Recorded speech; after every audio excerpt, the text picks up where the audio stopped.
কালু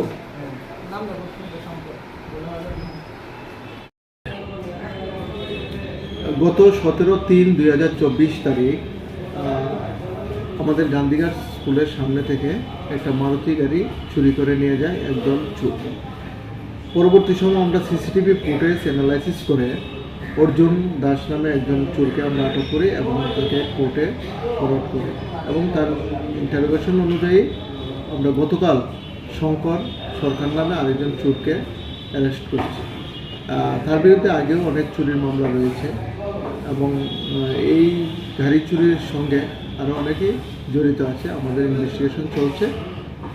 কালকে কোনখান থেকে তাকে অ্যারেস্ট করা হয়েছে? তাকে অ্যারেস্ট করা হয়েছে ওএনজিসি এলাকা, ওএনজিসির কাছ থেকে।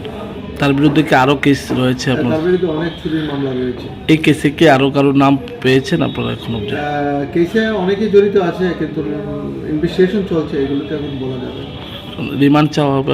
রিমান্ড চাওয়া হবে, পুলিশ রিমান্ড চেয়ে। তাহলে এই গাড়ির কেসে কতজন অ্যারেস্ট হয়েছে এখন পর্যন্ত? এখন পর্যন্ত আমরা 2 জনকে অ্যারেস্ট করেছি, আরও যুক্ত আছে।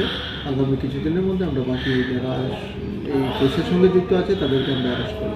কি মনে হয় শঙ্কর সরকার যে সে কি মাস্টার মাইন্ড ছিল এই কেসে? মানে যে গাড়িটা যে চুরি করেছে শঙ্কর, অর্জুন, তার সঙ্গে আরেকজন ছিল।